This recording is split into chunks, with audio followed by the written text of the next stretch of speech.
연극하지 마. 저 아이 내 아이잖아. 맞지? 폭우가 쏟아지는 호텔 주차장. 재벌 남자의 손이 차 문을 막아섰습니다. 이혼으로 끝난 줄 알았던 전처. 그리고 그녀 품에 안긴 고사리 손 여자아이. 아이의 눈매 하나에 재벌 남편의 얼굴에서 핏기가 사라졌습니다. 3년 전 조작된 증거로 쫓겨난 여자, 숨겨진 아이, 그리고 이제 시작되는 진실의 추적. 친구의 결혼식은 축복이 아니라 파국의 시작이었습니다. 사연 시작에 앞서 구독, 좋아요, 알림 설정은 저에게 큰 힘이 됩니다. 그럼 오늘의 사연 시작합니다. 이혼으로 모든 게 다 끝난 줄 알았습니다. 그 지옥 같은 시댁에서 쫓겨나듯 나온 지 어느덧 3년이라는 시간이 흘렀습니다. 서연은 서울의 한 특급 호텔 결혼식장 로비 구석에 서서 가쁜 숨을 몰아쉬었습니다. 천장에 매달린 거대한 크리스털 샹들리에가 뿜어내는 빛은 눈이 시릴 만큼 화려했고 하객들의 웃음소리와 고급 향수 냄새가 뒤섞인 공기는 서연을 주눅 들게 했습니다. 서연은 낡은 가죽 핸드백을 쥔 손에 힘을 주었습니다. 그 안에는 생활비를 쪼개 마련한 친구의 축의금이 들어 있었습니다. 서연은 자신의 초라한 옷차림이 혹여나 남들의 눈에 띌까 걱정하며 품에 안긴 딸 민솔의 옷매무새를 다시 한번 다듬어 주었습니다. 그때였습니다. 호텔 입구의 회전문이 황금빛을 반사하며 육중하게 돌아갔습니다. 서연은 무심코 고개를 들었다가 그 자리에서 얼어붙고 말았습니다. 심장이 발밑으로 쿵 떨어져 산산조각이 나는 것 같은 충격이 전신을 강타했습니다. 3년 전 법원 앞에서 차가운 눈빛으로 이혼 서류를 내밀던 전 남편, 태성그룹의 전무 강민준이었습니다. 그는 여전히 귀티가 흐르는 모습이었고 날카롭게 재단된 짙은 네이비색 슈트는 그의 냉철한 성격을 대변하는 듯 했습니다. 하지만 서연을 더욱 비참하게 만든 것은 그의 팔을 끼고 있는 여자 이수지였습니다. 수지는 시즌 신상 명품 드레스를 입고 민준의 팔에 보란 듯이 매달려 환하게 웃고 있었습니다. 과거 서연의 친구이자 서연을 나락으로 떨어뜨린 장본인. 두 사람의 모습은 마치 화보 속의 한 장면처럼 완벽해 보였습니다. 서연은 반사적으로 몸을 돌려 숨으려 했습니다. 다리가 후들거려 제대로 서 있기조차 힘들었습니다. 하지만 운명은 잔인하게도 그 순간을 놓아주지 않았습니다. 로비에 들어서던 민준이 누군가와 인사를 나누다 무심코 고개를 돌렸고 기둥 뒤로 몸을 피하려던 서연과 정면으로 눈이 마주치고 말았습니다. 시간이 멈춘 듯 했습니다. 민준의 발걸음이 우뚝 멈췄습니다. 그의 눈동자가 믿을 수 없다는 듯 크게 확장되었습니다. 주변의 소음이 순식간에 사라지고 오직 서연의 창백한 얼굴만이 그의 시야에 가득 찼습니다. 민준의 입술이 경련하듯 떨렸습니다. 죽은 사람이라도 본 듯한 표정이었습니다. 그 정적을 깬 것은 서연의 치맛자락을 잡고 있던 작은 아이였습니다. 엄마, 나 쉬 마려워. 3살 민소리의 맑고 또렷한 목소리가 두 사람 사이의 팽팽한 긴장감을 단번에 끊어놓았습니다. 고사리 같은 손으로 서연의 옷자락을 잡아당기며 보채는 아이. 민준의 시선이 서연의 얼굴에서 천천히, 아주 천천히 아래로 내려갔습니다. 그리고 아이의 얼굴에 닿는 순간 민준의 전신에 전류가 흐르는 듯한 전율이 일었습니다. 민준은 숨을 들이켜는 것조차 잊었습니다. 자신의 어린 시절 앨범에서 튀어나온 듯한 아이가 그곳에 서 있었습니다. 민준 특유의 쌍꺼풀 없는 긴 눈매, 고집스러워 보이는 입술선, 그리고 낯선 사람을 경계하며 쏘아보는 눈빛까지. 그것은 부정할 수 없는 유전자 깊숙한 곳에 새겨진 핏줄의 증거였습니다. 민준의 옆에 있던 수지의 표정도 순식간에 일그러졌습니다. 수지는 민준의 시선이 어디에 꽂혀 있는지 확인하고는 사색이 되었습니다. 그녀의 눈동자가 불안하게 흔들렸습니다. 수지는 황급히 민준의 팔을 더 세게 끌어당기며 그의 몸을 돌려 세우려 애썼습니다. 어머, 자기야. 늦겠다. 식이 벌써 시작하려나 봐. 빨리 들어가자, 응? 수지의 목소리에는 다급함을 넘어선 공포가 묻어났습니다. 그녀는 민준의 시선을 가리기 위해 필사적으로 알짱거렸습니다. 하지만 민준의 발은 바닥에 본드로 붙여놓은 듯 꿈쩍도 하지 않았습니다. 그는 홀린 듯 아이에게서 눈을 떼지 못했습니다. 민솔이 고개를 들어 낯선 아저씨를 빤히 쳐다보았습니다. 아이는 본능적으로 무엇인가를 느낀 듯 엄마 뒤로 숨으면서도 시선은 민준에게서 거두지 않았습니다. 서연은 본능적인 모성애로 아이의 머리를 감싸 안아 자신의 품으로 더욱 깊이 숨겼습니다. 3년 전 뱃속에 있는 이 아이를 지키기 위해 억울한 누명을 쓰고도 변명 한마디 못하고 쫓겨났던 기억이 뼈에 사무쳤습니다. 여기서 들키면 끝이라는 공포가 엄습했습니다. 서연은 떨리는 손으로 아이를 안아 올리며 뒷걸음질 쳤습니다. 서연은 아이를 안고 황급히 인파 속으로 파고들었습니다. 심장이 터질 듯이 쿵쾅거려 귀가 먹먹할 지경이었습니다. 등 뒤에서 따가운 시선이 비수처럼 꽂히는 것이 느껴졌습니다. 한서연, 잠깐 거기서.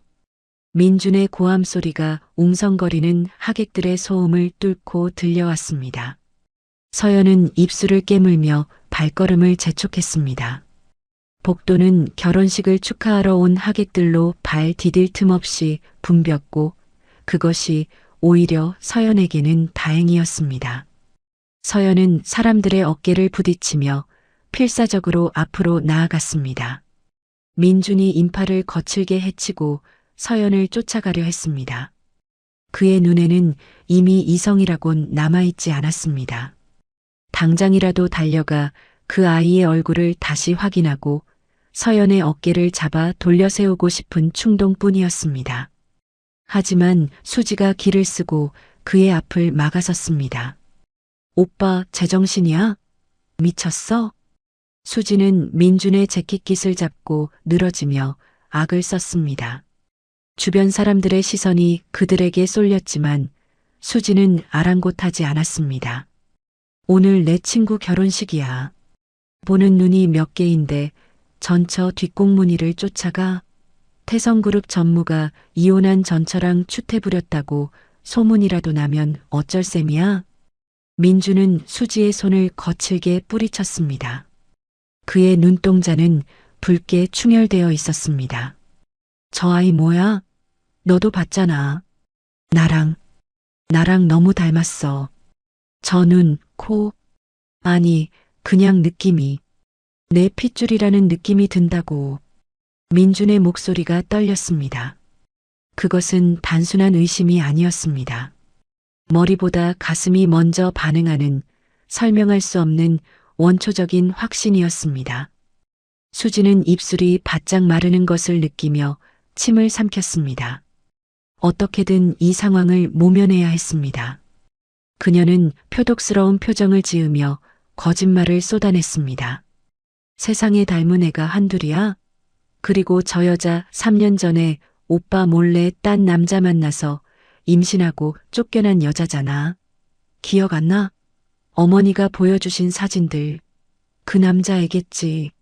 제발 정신 차려, 강민준. 수지의 말에 민준의 표정이 딱딱하게 굳었습니다. 3년 전 어머니 최 여사가 책상 위에 던지듯 내려놓았던 낯선 남자와 서연의 미래 사진들. 그리고 산부인과 진료 기록. 배신감에 치를 떨며 서연을 내치던 그날의 기억이 뇌리를 스쳤습니다. 민준의 눈빛이 흔들렸습니다. 하지만 본능은 수지의 말과 정반대의 신호를 보내고 있었습니다. 민준은 다시 한번 복도 끝을 바라보았습니다. 코너를 돌기 직전 서연의 어깨 너머로 고개를 내민 민솔과 눈이 마주쳤습니다. 민솔은 울지 않았습니다. 그저 맑고 깊은 눈으로 마치 왜 이제야 나타났냐고 묻는 듯 민준을 응시했습니다. 그 순간 민준은 가슴 한구석이 찌릿하게 저려오는 형용할 수 없는 통증을 느꼈습니다.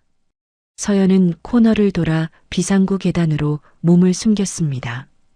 육중한 철문이 닫히자마자 서연은 다리에 힘이 풀려 주저앉고 말았습니다. 차가운 콘크리트 바닥의 냉기가 무릎을 타고 올라왔습니다. 서연은 가쁜 숨을 몰아쉬며 아이를 품에 꼭 끌어안았습니다. 심장 박동이 너무 빨라 아이에게까지 전해질 것 같았습니다. 엄마, 왜 그래? 무서워? 민솔이 작은 손으로 서연의 젖은 이마를 닦아주며 물었습니다. 아이의 눈에도 겁이 서려 있었습니다. 서연은 흐르는 눈물을 삼키며 억지로 미소를 지어 보였습니다. 아니야, 민솔아. 그냥 사람이 너무 많아서 엄마가 조금 어지러웠나 봐. 우리 민솔이 배고프지? 얼른 밥 먹고 가자. 서연은 아이에게 거짓말을 했습니다. 당장이라도 도망치고 싶었지만 아침도 제대로 먹이지 못한 아이를 굶긴 채 집에 갈 수는 없었습니다. 그리고 지금 나가면 주차장에서 마주칠지도 모른다는 두려움도 있었습니다.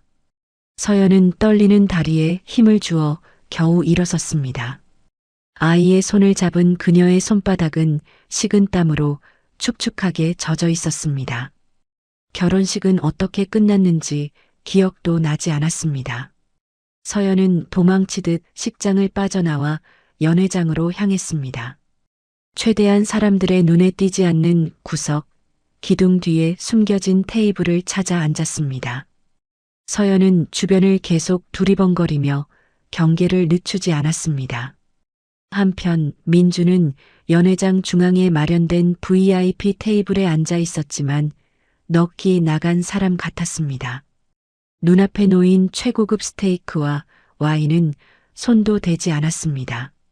수지가 옆에서 계속 고기를 썰어주며 아른채를 했지만 민준의 귀에는 아무것도 들어오지 않았습니다. 그의 시선은 오직 하나, 연회장 구석 어딘가에 있을 서연과 아이를 찾는데 혈안이 되어 있었습니다. 마침내 민준의 시선이 구석진 기둥 뒤에 앉은 서연과 민솔을 찾아냈습니다. 민준은 숨을 죽이고 매의 눈으로 그들을 관찰했습니다. 서연은 아이의 접시에 볶음밥과 반찬을 덜어주고 있었습니다. 민솔이 포크와 숟가락을 서툴게 쥐고 밥을 먹기 시작했습니다. 그때 민준의 눈이 크게 뜨였습니다. 민솔이 볶음밥에 들어있는 완두콩을 포크 끝으로 하나씩 콕콕 집어내 접시 가장자리로 옮기기 시작했습니다. 콩을 싫어해서 골라내는 아이들은 많았습니다. 하지만 민준을 경악하게 만든 것은 그 다음 행동이었습니다. 아이는 골라낸 완두콩 5알을 크기 순서대로 나란히 아주 정교하게 줄을 세우고 있었습니다. 그리고 삐뚤어진 콩을 손가락 끝으로 톡톡 쳐서 간격을 맞췄습니다. 그것은 민준이 아주 어릴 때부터 가지고 있던 스트레스를 받거나 집중할 때 나오는 독특한 강박적인 버릇이었습니다. 민준의 등골이 서늘해졌습니다. 설마. 민준은 마른 침을 삼켰습니다. 관찰은 계속되었습니다. 민솔이 목이 마른지 물컵을 집어들었습니다. 아이는 양손으로 컵을 잡았는데 오른쪽 새끼손가락만 유독 꼿꼿하게 세워 컵에 닿지 않게 들고 있었습니다. 민주는 자신의 오른손을 내려다보았습니다. 자신 역시 물잔을 잡을 때 새끼손가락을 드는 버릇이 있었습니다. 유전의 힘은 무서우리만큼 정확했습니다. 민주는 머릿속으로 날짜를 계산했습니다. 3년 전 이혼 당시 서연과 마지막으로 밤을 보냈던 그날. 그리고 아이의 나이 3살. 임신 기간 10개월을 고려하면 시기가 소름 끼치도록 정확하게 맞아떨어졌습니다. 임신한 걸 알면서도 말 안 하고 나간 거야? 아니면 내가 내쫓을 때 이미 뱃속에 있었던 건가? 의심은 걷잡을 수 없는 확신으로 변해갔습니다.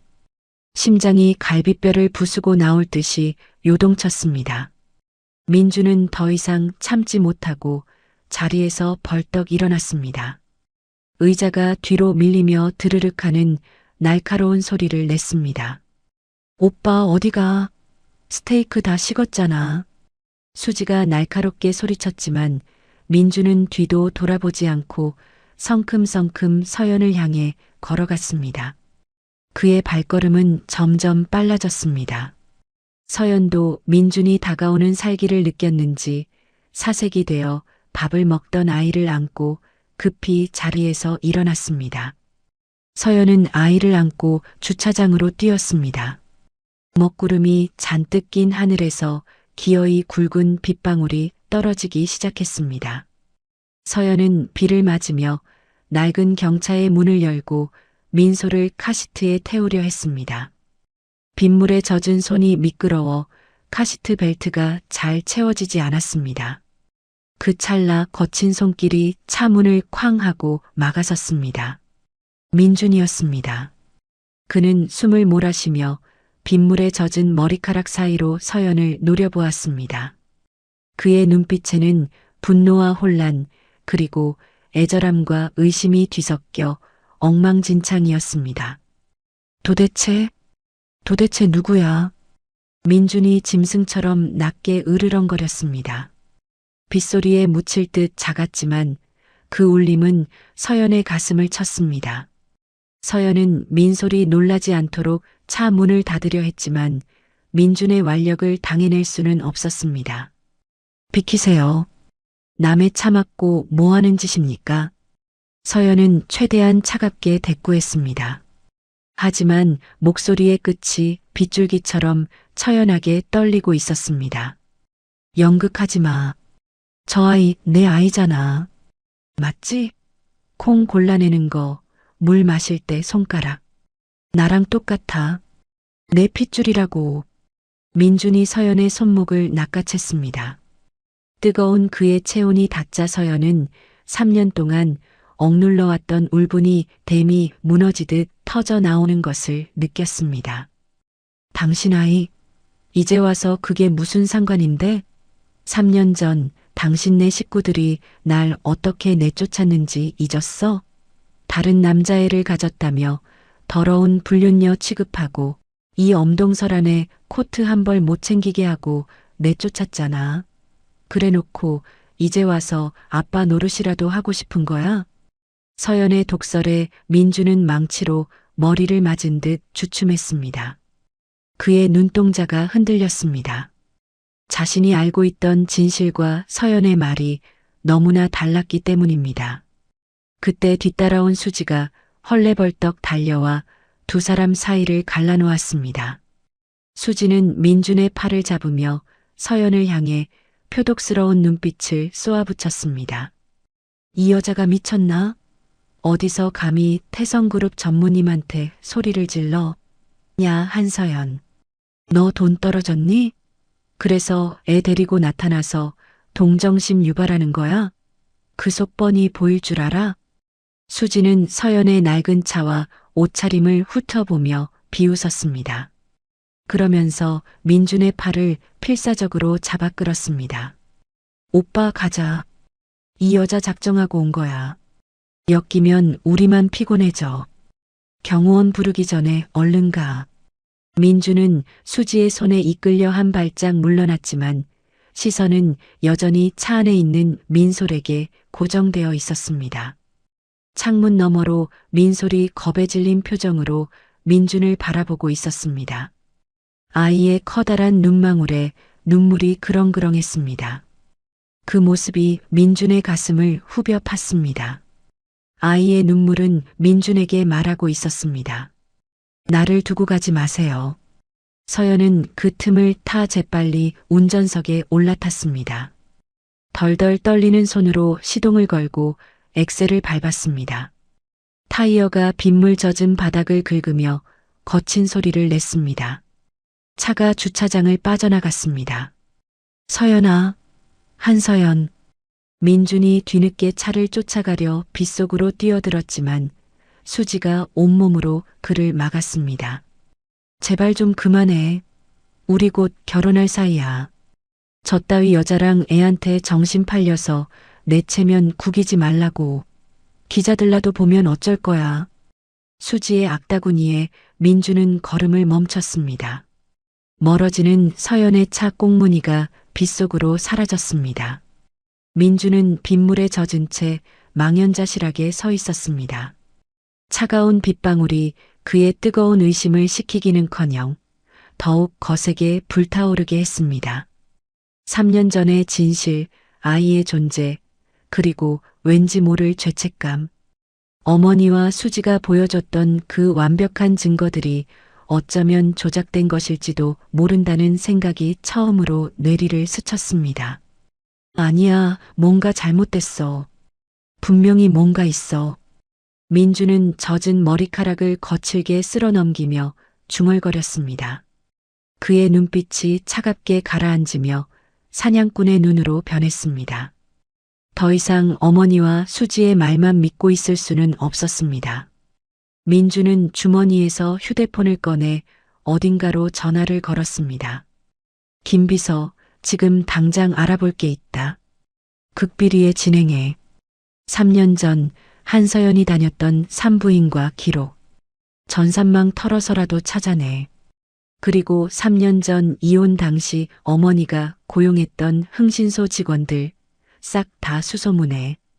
전화를 끄는 민준의 시선이 옆에 서 있는 수지를 향했습니다. 수지는 흠칫 놀라 뒷걸음질 쳤습니다. 민준의 눈은 이미 예전의 우유부단한 남자의 눈이 아니었습니다. 의심의 씨앗은 이미 거대한 뿌리를 내리고 있었습니다. 태성그룹 전무실의 공기는 무겁게 가라앉아 있었습니다.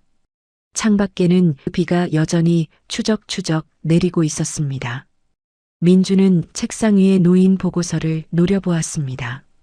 김 비서가 밤새워 조사해 온 결과물이었지만 내용은 터무니없을 만큼 빈약했습니다. 기록이 없다고? 민준의 낮은 목소리에 김 비서가 긴장한 듯 마른 침을 삼켰습니다. 네, 전무님. 3년 전 사모님. 아니, 한서연 씨가 다녔던 산부인과 기록이 전산에서 완전히 삭제되었습니다. 병원 측에서는 시스템 오류로 데이터가 유실되었다고 하지만 복구조차 불가능하다는 건 누군가 고의로 삭제했을 가능성이 큽니다. 민주는 주먹을 꽉 쥐었습니다. 단순히 이혼한 전처의 기록이 자연 소멸된 것이 아니었습니다. 누군가 덮어야 할 진실이 있기에 지운 것이 분명했습니다. 민준의 머릿속에 어머니 최 여사와 수지의 얼굴이 스쳐 지나갔습니다. 3년 전 그들은 너무나 완벽한 타이밍에 불륜 증거를 가져왔고 너무나 신속하게 이혼을 종용했습니다. 그 모든 과정이 마치 잘 짜여진 각본처럼 느껴지기 시작했습니다. 더 깊게 파. 병원 관계자, 간호사, 청소부까지 다 뒤져. 돈은 얼마가 들어도 상관없다. 김 비서가 나가자 민주는 의자를 돌려 창밖을 바라보았습니다. 유리창에 비친 자신의 얼굴이 낯설게 느껴졌습니다. 그는 더 이상 사무실에 앉아 있을 수가 없었습니다. 직접 눈으로 확인해야 했습니다. 그날 저녁부터 민준의 이중 생활이 시작되었습니다. 그는 퇴근 후 회사 차가 아닌 렌터카를 몰고 서연이 살고 있다는 변두리 빌라촌으로 향했습니다. 가로등도 몇 개 없는 낡은 골목길. 민주는 편의점 앞차 안에 몸을 숨긴 채 서연의 집 현관문이 열리기만을 기다렸습니다. 한참을 기다렸을까 낡은 철문이 열리고 서연과 민솔이 나왔습니다. 민솔은 분홍색 우비를 입고 장화를 신은 채 무릉덩이를 밟으며 까르르 웃었습니다. 서연은 그런 아이가 넘어질까봐 노심초사하며 손을 꼭 잡고 있었습니다. 엄마, 비 온다. 찬방. 민소라, 뛰면 넘어져. 조심해야지. 너무나 평범하고 소박한 풍경이었습니다. 하지만 그 모습이 민준의 가슴을 둔기로 내리치듯 아프게 했습니다. 자신이 최고급 아파트에서 와인을 마시며 괴로워할 때 서연은 이 좁고 누추한 곳에서 홀로 아이를 키우며 살아가고 있었습니다. 민주는 차 창문을 아주 조금 내리고 그들의 대화를 엿들었습니다. 민솔이 웅덩이에서 뛰어놀다 넘어질 뻔하자 민주는 저도 모르게 조심해 라고 소리칠 뻔했습니다. 그는 입을 틀어막고 숨을 죽였습니다. 아이의 웃는 얼굴은 민준의 어린 시절 사진을 그대로 오려붙인 듯 했습니다. 의심은 점점 확신이라는 단단한 껍질을 갖추어 가고 있었습니다. 같은 시각 평창동 최 여사의 저택에서는 살벌한 대화가 오가고 있었습니다. 수지는 사색이 된 얼굴로 거실을 서성거렸고 최 여사는 소파에 앉아 차를 마시고 있었지만 찻잔을 쥔 손이 미세하게 떨리고 있었습니다. 어머니, 분명히 보셨잖아요. 그 애 살아있었어요. 민준 오빠가 다 눈치챘다고요. 수지의 날카로운 비명 같은 목소리에 최 여사가 미간을 찌푸렸습니다. 호들갑 떨지 마라. 천박하게. 최 여사는 짐짓 태어난 척 차를 한 모금 마시려 했지만 수지의 다음 말에 무너지고 말았습니다. 민준 오빠가 유전자 검사라도 하면 끝이에요. 그애 오빠랑 붕어빵이라고요. 오이 못 먹는 거, 새끼손가락 드는 것까지 다 똑같아요. 오빠가 그 자리에서 다 봤다고요. 쨍그랑.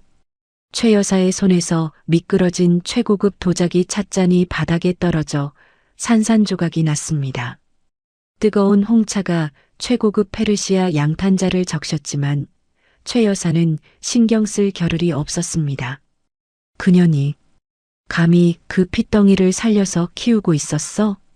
최 여사의 눈빛이 독사처럼 번들거렸습니다. 3년 전 그녀는 며느리 서연이 임신 초기라는 사실을 알고 있었습니다. 하지만 가문의 격에 맞지 않는 며느리를 내쫓고 자신의 사업에 도움이 될 수준의 집안과 사돈을 맺기 위해 서연을 불륜녀로 몰아 빈몸으로 쫓아냈습니다. 당연히 그 과정에서 아이는 유산되거나 서연이 지웠을 것이라 믿어 의심치 않았습니다. 어머니, 어떡해요? 오빠가 알게 되면 우리 둘 다 죽어요. 파오는 물론이고 태성그룹에서 아주 매장당할 거라고요. 수지는 공포에 질려 손톱을 물어뜯었습니다. 최 여사는 차갑게 굳은 표정으로 깨진 찻잔 조각을 내려다보았습니다. 진정해라. 아직 민준이가 검사를 한 건 아니지 않니? 하지만 오빠가 비서시켜서 산부인과 기록 찾고 난리도 아니래요. 시간 문제예요. 최 여사는 천천히 자리에서 일어났습니다. 그녀의 입가에 서늘한 미소가 걸렸습니다. 그렇다면 검사를 못하게 막으면 그만이다. 아니, 검사 결과가 나와도 믿지 못하게 만들면 되지. 네, 그게 무슨... 그년이 애를 데리고 나타난 이유가 뭐겠니? 뻔하지 않니? 돈이다. 우리 집안 재산을 노리고 나타난 꽃뱀 취급을 하면 돼. 그리고 최 여사는 목소리를 낮추어 수지에게 속삭였습니다. 정 안 되면 아이를 잠시 치워버리는 수도 있다. 민준이 눈에 안 띄게 아주 멀리. 수지의 눈이 커졌지만 이내 고개를 끄덕였습니다. 자신의 자리를 지키기 위해서라면 어린아이 하나쯤 희생시키는 것은 아무것도 아니었습니다. 두 악녀의 검은 그림자가 거실을 가득 메웠습니다. 며칠 뒤 주말 오후였습니다. 서연은 민소를 데리고 동네 대형마트로 장을 보러 나왔습니다. 민주는 모자를 푹 눌러쓰고 마스크로 얼굴을 가린 채 카트를 미는 척하며 그들의 뒤를 밟았습니다. 마트는 사람들로 북적였지만 민준의 눈에는 오직 두 사람만 보였습니다. 민솔은 카트에 앉아 두리번거리며 세상 모든 것이 신기한 듯 눈을 반짝였습니다. 엄마, 저거, 고기 먹고 싶어. 민솔이 시식 코너에서 구워주는 스테이크 냄새를 맡고 손가락질을 했습니다. 서연은 지갑 사정을 생각하며 잠시 망설였지만 아이의 애원하는 눈빛을 이기지 못하고 시식 코너로 향했습니다. 자, 우리 예쁜 공주님, 이거 한번 먹어볼래? 야채랑 같이 먹어야 튼튼해져요. 친절한 시식 코너 직원이 잘 구운 고기와 다져진 샐러드를 작은 종이컵에 담아 건넸습니다. 샐러드 안에는 잘게 썬 오이가 섞여 있었습니다. 서연은 미처 그 오이를 확인하지 못했습니다. 민솔은 배가 고팠는지 고기와 샐러드를 한 입에 털어 넣었습니다. 그 모습을 멀리서 지켜보던 민준의 눈이 커졌습니다. 그는 직원이 썰어놓은 재료통에 수북이 쌓인 오이를 보았습니다. 민준은 선천적으로 오이 알레르기가 심했습니다.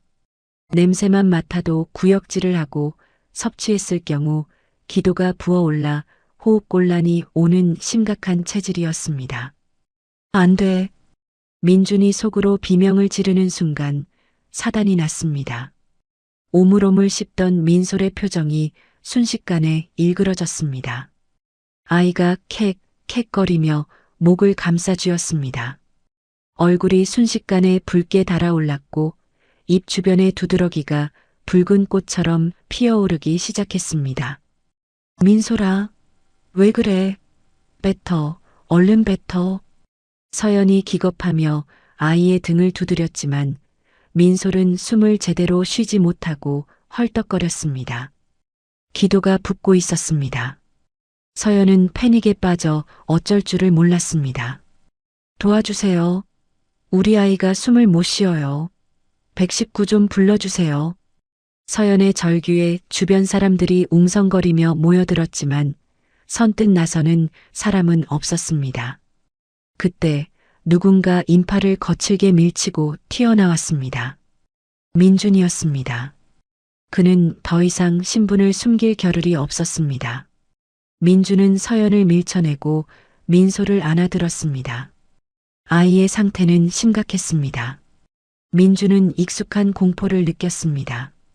자신이 어릴 적 오김밥을 잘못 먹고 응급실에 실려갔을 때와 똑같은 증상이었습니다. 비켜, 다 비켜. 민준은 아이를 안고 미친 듯이 달렸습니다. 서연은 멍하니 있다가 뒤늦게 민준을 알아보고 비명을 지르며 쫓아갔습니다. 강민준, 내 아이 내놔. 어디 가는 거야? 민준은 대답할 시간도 아까웠습니다. 그는 주차장까지 단숨에 달려가 아이를 차에 태웠습니다. 서연도 헐레벌떡 조수석에 올라탔습니다. 오이 알레르기야. 기도 확보해야 해. 내가 알아. 내가 그러니까. 민준이 운전대를 잡으며 소리쳤습니다. 서연은 그 말에 말문이 막혔습니다. 그녀 역시 민솔이 오이를 먹으면 아프다는 건 알았지만 그것이 민준과 똑같은 증상일 줄은 미처 몰랐던 것입니다. 차는 비상등을 켜고 도로를 질주했습니다. 응급실에 소란이 가라앉고 민솔은 주사를 맞고 안정을 되찾았습니다. 링거를 꽂고 잠든 아이의 호흡은 평온해졌지만 아이의 침대 곁에 서 있는 두 남녀 사이에는 폭풍전야 같은 정적이 흘렀습니다. 흰 가운을 입은 의사가 차트를 보며 다가왔습니다. 천만다행입니다. 기도가 완전히 막히기 전에 오셔서 큰일은 면했습니다. 그런데 아버님, 혹시 아버님도 오이 알레르기가 있으신가요? 의사의 질문에 민준이 고개를 끄덕였습니다. 네, 아주 심합니다. 역시 그렇군요. 이런 특이 체질성 알레르기는 유전될 확률이 매우 높습니다. 아버님 체질을 아이가 그대로 물려받았네요. 앞으로 식단 관리에 각별히 신경 써주셔야 합니다. 의사는 아버님이라는 호칭을 자연스럽게 사용했고 서연은 차마 그 말을 부정하지 못하고 입술만 깨물었습니다. 의사가 자리를 비우자 민주는 천천히 서연을 돌아보았습니다. 그의 눈빛은 혼란스러움과는 달랐습니다. 이제는 확신과 분노, 그리고 깊은 슬픔이 자리 잡고 있었습니다. 들었지? 의사 선생님 말. 민준이 낮게 가라앉은 목소리로 물었습니다. 서연은 아이의 이불만 만지작거리며 대답하지 않았습니다. 민준은 지갑에서 자신의 의료 카드를 꺼내 서연의 눈앞에 들이밀었습니다. 특이사항 오이류 심각한 알레르기 반응 주의. 내가 오이 냄새만 맡아도 토하는 거 당신도 알잖아. 결혼 생활 내내 밥상에 오이 반찬 한 번 안 올렸던 사람이 당신이야. 그런데 민소리가 나랑 똑같이 숨이 넘어가게 아파. 민준의 목소리가 점점 고조되었습니다. 그는 서연의 어깨를 잡아 자신을 보게 했습니다. 이래도 아니라고 할 거야? 이래도 내 핏줄이 아니라고 잡아뗄 거냐고. 서연은 고개를 들어 민준을 노려보았습니다. 그녀의 눈에 눈물이 고여 있었습니다. 그래, 맞아. 당신 핏줄이야. 그래서 그게 이제 와서 무슨 소용인데? 서연의 입에서 마침내 진실이 터져 나왔습니다. 민주는 다리에 힘이 풀리는 것을 느꼈습니다. 맞다. 내 딸이다. 그 기쁨과 동시에 감당할 수 없는 죄책감이 밀려왔습니다. 왜 말 안 했어? 임신했다고, 내 아이 가졌다고 왜 말 안 했어? 말하려고 했어. 그날 당신 어머니가 날 거실 바닥에 내동댕이 치지만 않았어도, 당신이 내 말은 듣지도 않고 이혼 서류 던지고 나가지만 않았어도, 당신들 내 뱃속에 아이가 있는 줄 알면서도 짐승처럼 내쫓았을 사람들이야. 서연의 절규가 응급실 복도를 울렸습니다. 민주는 멍하니 서연을 바라보았습니다. 3년 전의 기억이 파편처럼 흩어졌습니다. 자신이 알고 있던 진실과 서연이 말하는 진실 사이의 괴리가 너무나 컸습니다. 고마워할 줄 알아. 내가 이 아이 지우지 않고 낳은 거. 당신 같은 놈 핏줄이라도 내 새끼니까, 내가 배 아파 낳은 내 자식이니까 악착같이 키운 거야. 그러니까 꿈도 꾸지 마. 민소리는 내 딸이야. 당신은 아빠 자격 없어. 서연은 민준을 거칠게 밀어내고 아이의 침대를 감싸 안았습니다. 민준은 아무런 반박도 할 수 없었습니다. 서연의 말이 비수가 되어 가슴에 박혔습니다. 그는 뒷걸음질 치며 병실 밖으로 나왔습니다. 복도 의자에 주저앉은 민준은 두 손으로 얼굴을 감싸 쥐었습니다. 손끝에서 오이 냄새가 나는 것만 같았습니다. 아까 아이를 안고 달릴 때 느꼈던 그 작고 따뜻한 체온이 여전히 팔에 남아 있었습니다. 내가 내 딸을 버렸었구나. 민준의 어깨가 들썩이기 시작했습니다. 하지만 슬픔에 잠겨 있을 시간은 없었습니다. 서연의 말대로라면 3년 전 어머니와 수지는 임신 사실을 몰랐거나 알고도 모른 척했다는 뜻이 됩니다. 어느 쪽이든 용서할 수 없었습니다. 민주는 붉어진 눈으로 고개를 들었습니다. 주머니에서 휴대폰을 꺼냈습니다. 김 비서에게 메시지가 와 있었습니다. 전무님, 3년 전 사모님 담당했던 간호사를 찾았습니다. 지금 만나러 가시겠습니까? 민주는 휴대폰을 꽉 쥐었습니다. 이제 핏줄은 확인되었습니다. 남은 것은 그날의 추악한 진실을 낱낱이 파헤치는 것뿐이었습니다. 그는 자리에서 일어나 병원 밖으로 나갔습니다. 비는 그쳤지만 민준의 마음속에는 더 거대한 폭풍우가 몰려오고 있었습니다. 응급실 자동문이 열리고 민준이 밖으로 나왔습니다.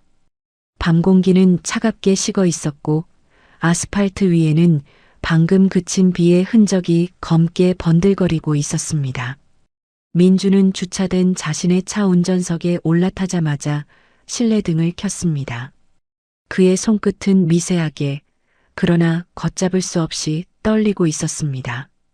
그의 시선이 자신의 짙은 네이비색 슈트 재킷 어깨에 머물렀습니다. 방금 전 호흡 곤란으로 쓰러진 민소를 안고 응급실 복도를 질주할 때 아이의 머리가 닿았던 곳이었습니다. 민주는 숨조차 크게 쉬지 못하고 조심스러운 손길로 그곳에 붙어 있는 가늘고 갈색빛이 도는 머리카락 두 올을 집어 올렸습니다. 민소라. 그것은 단순한 머리카락이 아니었습니다. 3년 동안 자신이 외면하고 부정해왔던 핏줄의 실체이자 앞으로 닥쳐올 거대한 파도를 넘게 해줄 유일한 동아줄이었습니다. 민주는 미리 준비해둔 하얀 손수건에 머리카락을 고이 감싸 안주머니 깊숙이 넣었습니다. 심장 박동이 손수건을 통해 전해지는 것만 같았습니다. 민준이 시동을 걸고 병원 주차장을 빠져나가려는 찰나였습니다. 백미러의 날카로운 헤드라이트 불빛이 비쳤습니다.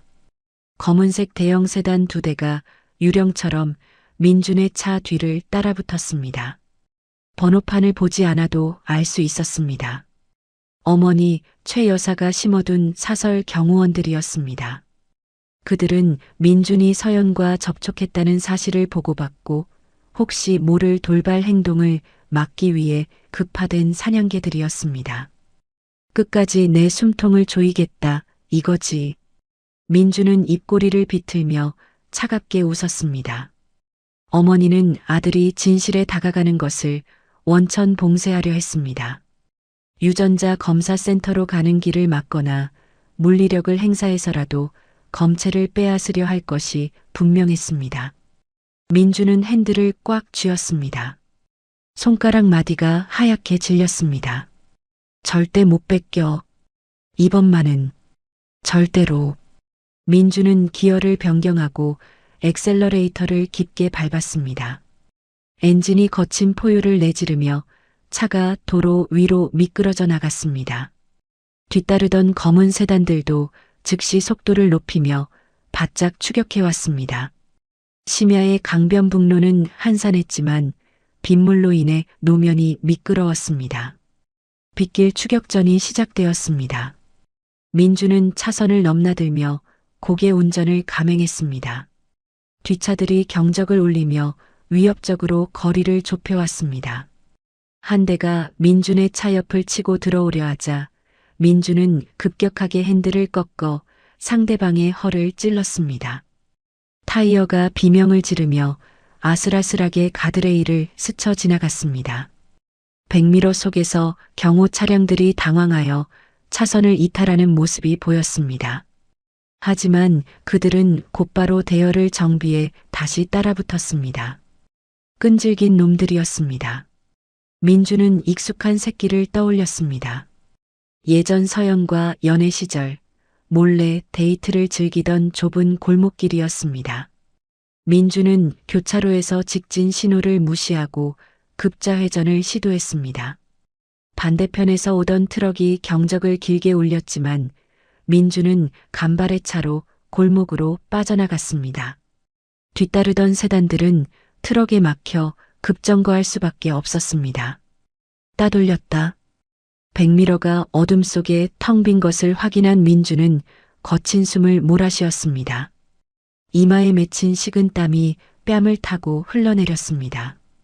그는 안주머니를 눌러보았습니다. 따뜻한 체온 속에 머리카락이 안전하게 있었습니다. 민주는 지체하지 않고 서울 외곽에 위치한 외국계 유전자 분석센터로 차를 몰았습니다. 태성그룹의 검은동과 권력이 닿지 않는 유일하게 신뢰할 수 있는 곳이었습니다. 분석센터의 로비는 차갑고 건조한 공기로 가득 차 있었습니다. 늦은 시간이었지만 민주는 미리 연락해둔 센터장을 통해 비밀리에 접수를 진행했습니다. 보안 서약서를 작성하는 민준의 손에는 힘이 들어가 있었습니다. 의뢰인 성함은 가명으로 처리하겠습니다. 김철수로 접수해 주십시오. 민주는 자신의 신분이 노출되는 것을 극도로 경계했습니다. 어머니 최 여사라면 전산망을 해킹해서라도 결과를 조작할 수 있는 사람이었기 때문입니다. 민주는 자신의 머리카락 5가닥을 그 자리에서 뽑아 민솔의 머리카락과 함께 특수 용기에 담았습니다. 결과는 언제 나옵니까? 보통은 일주일이 소요됩니다만 VIP 급행으로 처리하시면 3일 안에 나옵니다.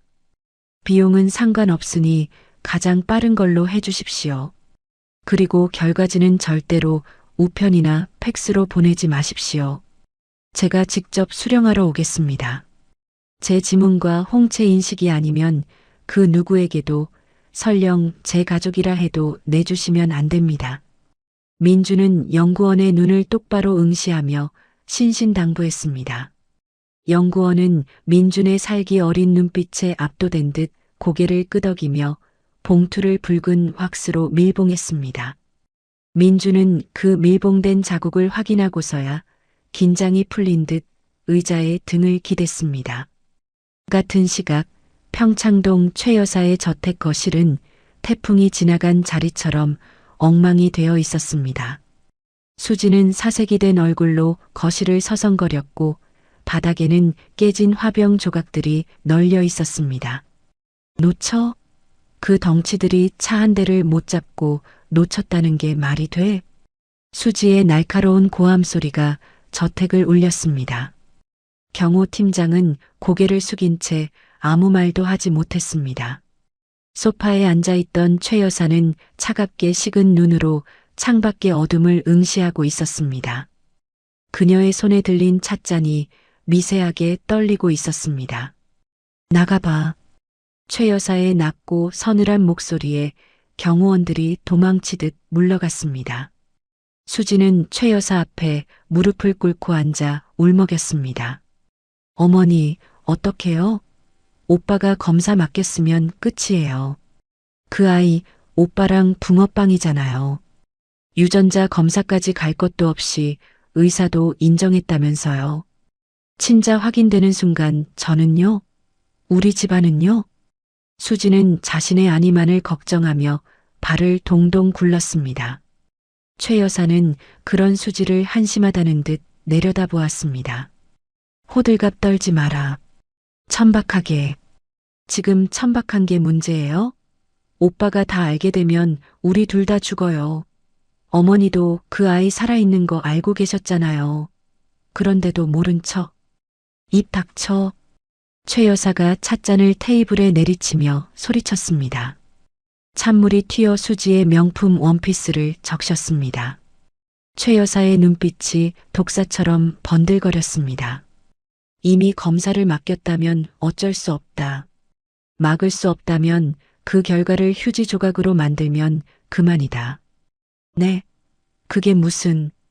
세상에 돈으로 안 되는 건 없어. 그 센터장이 누구인지, 빚은 없는지, 약점은 없는지 샅샅이 뒤져라. 결과지를 바꿔치기 하든 검사 과정에서 오염이 되었다고 우기든 방법은 많아. 최 여사는 여전히 자신의 권력을 과신하고 있었습니다. 하지만 그녀는 간과하고 있었습니다.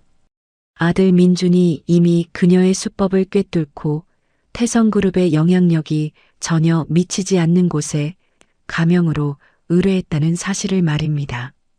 수지는 불안감에 손톱을 물어뜯으며 입술을 달달 떨었습니다. 그녀의 머릿속에는 오직 하나 민준이 친자라는 사실을 확인하는 순간 자신이 설 자리가 영원히 사라진다는 공포뿐이었습니다. 3일이라는 시간은 민준에게 3년보다 더 길게 느껴졌습니다. 그는 회사에 출근해서도 결제 서류를 멍하니 바라보았고 회의 시간에는 한마디도 하지 않았습니다. 비서가 가져다 준 커피는 식어서 차갑게 말라붙어 있었습니다. 민준의 시간은 오직 휴대폰 진동 소리를 기다리는 것에 맞춰져 있었습니다. 마침내 약속한 날짜에 오후 민준의 휴대폰으로 짧은 문자 메시지가 도착했습니다. 검사 완료. 방문 수령 요망. 민준은 진행 중이던 임원 회의를 중단하고 자리를 박차고 일어났습니다. 뒤에서 수군거리는 소리가 들렸지만 귀에 들어오지 않았습니다. 그는 직접 차를 몰아 센터로 향했습니다. 핸들을 잡은 손바닥에 식은땀이 흥건했습니다. 접수처 직원이 금고에서 두툼한 노란색 대봉투를 꺼내왔습니다. 민주는 지문 인식과 홍채 인식을 거친 후에야 그 봉투를 손에 넣을 수 있었습니다. 봉투의 무게가 천근만근처럼 느껴졌습니다. 민주는 센터를 나와 근처 한강공원 주차장으로 차를 옮겼습니다. 강바람이 차창을 때리고 지나갔습니다. 차 안은 적막했습니다. 민주는 심호흡을 크게 한 번 하고 떨리는 손으로 봉투의 밀봉선을 뜯었습니다. 직 종이 찢어지는 소리가 유난히 크게 들렸습니다. 민주는 떨리는 손으로 하얀 A사 용지 뭉치를 꺼냈습니다. 복잡한 염기 서열 그래프와 전문 용어들이 가득했지만 민준의 눈은 맨 마지막 장 결론 부분에 고정되었습니다. 검사 결과 친생자 관계가 성립합니다. 일치 확률 99.9999%. 활자가 살아서 민준의 눈을 찌르는 것 같았습니다. 99.9999%. 그것은 단순한 숫자가 아니었습니다. 그가 지난 3년 동안 외면하고 의심했던 핏줄에 대한 확증이자 그가 저지른 씻을 수 없는 죄악에 대한 선고문이었습니다. 아! 민준의 입에서 탄식이 터져나왔습니다. 그는 서류에 얼굴을 묻고 핸들에 엎드렸습니다. 내 딸이었어. 진짜 내 딸이었어. 기쁨보다는 사무치는 후회와 고통이 그를 집어삼켰습니다. 3년 전 임신한 아내를 차가운 바닥에 내동댕이 쳤던 자신의 모습이 떠올랐습니다. 누구 씨앗인지도 모를 애를 베고 뻔뻔하게 굴어 라고 쏘아붙였던 자신의 독설이 환청처럼 귓가를 때렸습니다. 갓 태어난 핏덩이가 아빠 얼굴도 모르고 자라게 만든 것은 바로 자신인 강민준이었습니다. 자신을 빤히 쳐다보던 민솔의 맑은 눈망울, 오이 알레르기로 고통스러워하며 숨을 헐떡이던 작은 몸. 그 모든 기억이 주마등처럼 스쳐 지나가며 민준의 가슴을 난도질했습니다. 내가 미친놈이야. 내가 죽일 놈이야. 으아. 민준은 핸들을 주먹으로 내리치며 오열했습니다. 남자의 굵은 눈물이 서류 위로 뚝뚝 떨어져 일치 확률이라는 글자를 흐릿하게 적셨습니다. 차 안에는 한동안 짐승이 울부짖는 듯한 처절한 통곡 소리만이 가득 찼습니다. 한참을 울던 민준이 고개를 들었습니다. 눈은 붉게 충혈되어 있었고 얼굴은 눈물범벅이었습니다. 하지만 그 눈빛 속에 더 이상 나약한 슬픔은 없었습니다. 서늘하고 날카로운 살기가 그 자리를 대신했습니다. 내 딸과 아내를 이렇게 만든 사람들, 그들이 설령 내 어머니와 약혼녀라 할지라도 절대로 용서하지 않아. 민주는 젖은 서류를 조심스럽게 다시 봉투에 넣었습니다. 마치 민소를 안아주듯 소중한 손길이었습니다. 그는 차 시동을 걸었습니다. 엔진 소리가 민준의 분노처럼 낮게 그르렁거렸습니다. 민준이 향한 곳은 서울 변두리의 한 낡은 상가 건물이었습니다. 간판도 제대로 달려있지 않은 허름한 사진관.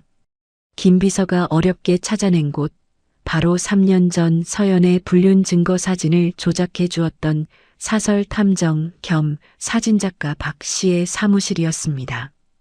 민주는 지하로 내려가는 계단을 성큼성큼 걸어 내려갔습니다. 퀴퀴한 곰팡이 냄새와 담배 연기가 자욱했습니다. 철문을 발로 차서 열자 소파에 누워 텔레비전을 보던 박 씨가 화들짝 놀라 일어났습니다. 러닝셔츠 차림의 그는 며칠 씻지 않은 듯 지저분한 몰골이었습니다. 누구슈? 영업 끝났는데. 민주는 대답 대신 테이블 위에 두툼한 현금 봉투 하나를 던졌습니다. 툭 하는 묵직한 소리가 났습니다. 그리고 그 옆에 3년 전 박 씨가 찍어줬다던 불륜 사진들을 부채처럼 쫙 펼쳤습니다. 모텔에서 나오는 서연과 낯선 남자. 얼핏 보면 완벽해 보였지만 민준이 전문 감식을 통해 찾아낸 오류들이 붉은 펜으로 표시되어 있었습니다. 이거 내가 만든 거지? 민준이 낮고 서늘한 목소리로 물었습니다. 박 씨는 현금 봉투와 민준의 얼굴을 번갈아 보더니 침을 꿀꺽 삼켰습니다. 뉴스에서 보던 재벌 3세, 태성그룹 전무 강민준이었습니다. 박 씨의 눈동자가 불안하게 흔들렸습니다. 아니, 그게 무슨 말씀이신지. 저는 의뢰받은 대로 찍었을 뿐입니다. 저는 모르는 일입니다요. 거짓말하지 마. 그림자 각도가 달라. 그리고 이 귀걸이, 서연이는 이런 싸구려 귀걸이 한 적 없어. 합성 티가 너무 나더군. 민준이 한 발짝 다가서자 박 씨가 뒷걸음질 치다 벽에 부딪혔습니다. 민준은 책상 위에 굴러다니던 커터 칼을 집어들었습니다. 드르륵 칼날을 뽑는 소리가 유난히 크게 들렸습니다. 이 사진 한 장 때문에 한 여자의 인생이 망가졌고 내 아이가 아빠 없이 컸어. 지금 사실대로 말하면 위증죄는 묻지 않겠다. 이 돈 가지고 이 바닥 떠나. 하지만 끝까지 잡아떼면. 민주는 칼끝을 박 씨의 목바로 옆 벽에 꽂아 넣었습니다. 퍽 하는 소리와 함께 벽지가 찢어졌습니다. 박 씨가 비명을 지르며 바닥에 주저앉았습니다. 오줌을 지린 듯 바지춤이 축축해졌습니다. 태성그룹 법무팀이 널 지구 끝까지 쫓아가서 콩밥 먹게 해줄 거야. 선택해. 돈 받고 떠날래? 아니면 감옥에서 썩을래? 박 씨는 덜덜 떨며 민준의 구두 끝을 잡고 매달렸습니다. 살려주세요, 전무님. 제가 한 게 아닙니다. 아니, 합성은 제가 했지만 시킨 건 따로 있습니다요. 저는 시키는 대로 했을 뿐입니다. 누구야? 누가 시켰어? 이름 똑바로 대. 민주는 품에서 소형 녹음기를 꺼내 켰습니다. 빨간 불이 깜빡이며 박 씨의 입을 주시했습니다. 최 여사님, 태성재단 이사장님이 시키셨습니다. 며느리가 임신한 것 같다고 배 불러오기 전에 쫓아내려면 결정적인 게 필요하다고. 남자는 심부름센터 직원이고 얼굴만 합성해서 만들어달라고 하셨어요. 그리고 수지 아가씨도. 수지도? 민준의 눈썹이 꿈틀했습니다. 네. 수지 아가씨가 같이 와서 모니터 보면서 그랬습니다. 오빠가 정 떨어지게 하려면 더 더럽게 만들어야 해. 모텔 간판이 더 잘 보이게 해줘요. 라고요. 제가 그때 주고받은 문자랑 입금 내역, 통화 녹음까지 다 백업해뒀습니다요. 살려만 주세요. 박 씨는 살기 위해 자신이 가지고 있던 비밀 장부와 외장하드를 금고에서 꺼내 민준에게 넘겼습니다. 민준은 그것들을 낚아채듯 받아들고 녹음기를 껐습니다. 박 씨의 입에서 나온 말은 상상 이상으로 추악하고 저열했습니다. 민준은 피가 거꾸로 솟는 기분이었습니다. 어머니와 수지가 공모하여 임신한 며느리를 불륜녀로 조작해 매장시키려 했다는 사실. 그것은 단순한 고부 갈등이나 치정 싸움이 아니었습니다. 태어나지도 않은 생명을 죽이려 했던 살인 미수나 다름없는 범죄였습니다. 약속대로 돈은 가져가라. 그리고 당분간 숨죽이고 살아. 내가 부르면 언제든 법정에 설 준비하고 만약 도망치면 그땐 정말 죽을 줄 알아. 민주는 차갑게 쏘아붙이고 사무실을 나왔습니다. 밖은 이미 어둠이 짙게 깔려 있었습니다. 손에 쥐어진 녹음기와 외장하드가 불덩이처럼 뜨겁게 느껴졌습니다. 이것으로 모든 퍼즐은 맞춰졌습니다. 서연은 결백했고 자신은 그 결백한 여자를 시궁창으로 밀어넣은 가장 멍청한 공범이었습니다. 민주는 하늘을 올려다보았습니다. 먹구름 사이로 희미하게 비치는 달빛이 마치 서연의 눈물처럼 보였습니다. 서연아, 조금만 기다려. 내가 다 바로잡을게. 내 손으로 저들을 무너뜨리고 내 앞에 가서 죽을 때까지 빌게. 민준의 눈빛은 더 이상 흔들리지 않았습니다. 이제 남은 것은 전면전뿐이었습니다. 그는 떨리는 손으로 김비서에게 전화를 걸었습니다. 김비서, 내일 아침 본가로 간다. 어머니와 수지, 그리고 집안 고문 변호사까지 다 부르라고 해. 끝장을 볼 거니까. 전화를 끄는 민준이 차에 올랐습니다. 그의 차가 어둠을 가르고 태성그룹 본가를 향해 질주할 준비를 마쳤습니다. 폭풍은 이제 막 시작되고 있었습니다. 다음 날 아침 대한민국 상위 1%가 모여 사는 평창동 언덕 위 태성그룹 본가 저택의 공기는 폭풍 전야처럼 무겁고 습했습니다. 고풍스러운 앤티크 시계가 째깍거리는 소리만이 넓은 거실을 채우고 있었습니다. 최 여사는 이태리제 수입 소파에 앉아 아침차를 마시고 있었지만 찻잔이 달그락거리는 소리가 그녀의 불안한 심기를 대변하고 있었습니다.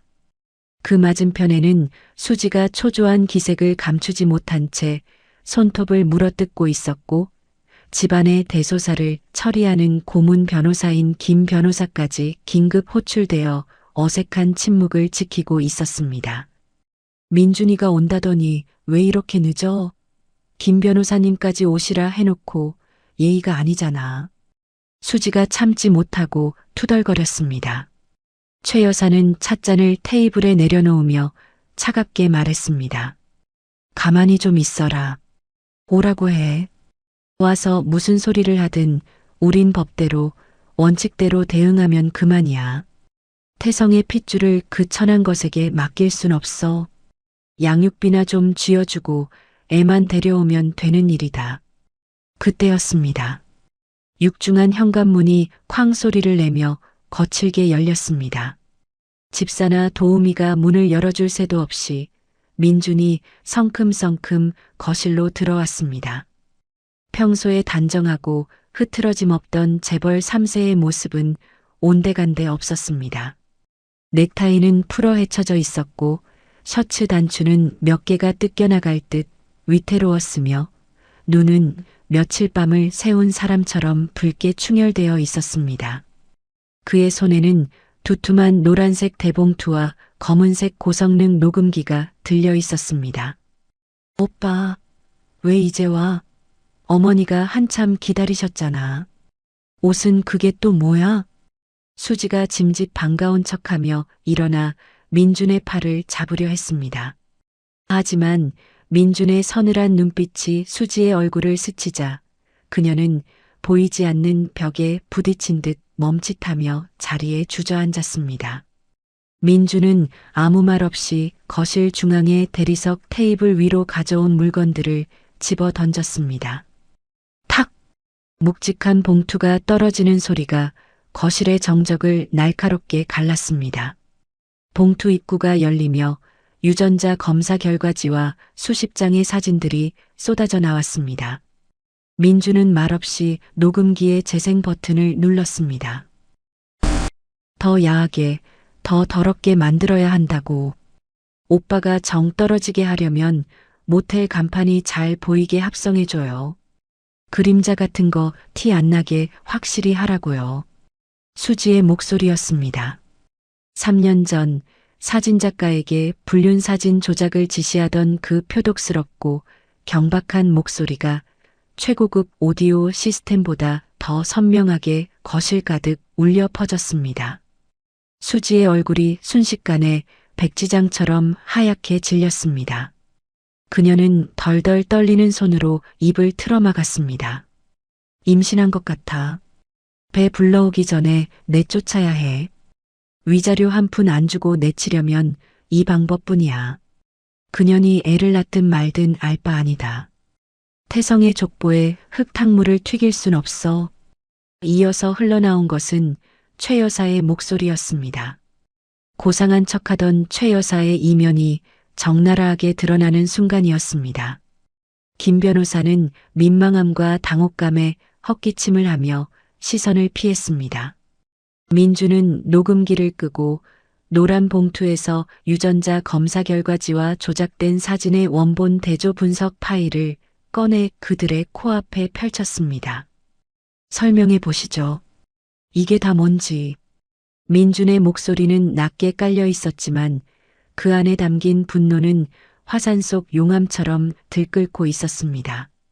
최 여사는 잠시 당황한 기색을 보였지만 이내 산전수전 다 겪은 재벌가 안주인 특유의 뻔뻔함으로 고개를 빳빳이 들었습니다. 다 너를 위해서였다. 저를 위해서요? 제 아내를 창녀로 만들고 제 핏줄을 3년 동안 아빠 없는 자식으로 살게 한 게 저를 위해서였다고요? 어머니는 손녀가 죽길 바라셨습니까? 그래. 그 근본 없는 여자가 태성의 안주인 자리에 앉는 꼴을 내 눈으로 볼 수 없었다. 수진의 갤러리랑 합치면 우리 그룹이 문화재단 사업으로 승승장구할 수 있었어. 그깟 사랑 타령 때문에 대의를 망칠 순 없었다. 너도 태성의 후계자라면 이해해야 해.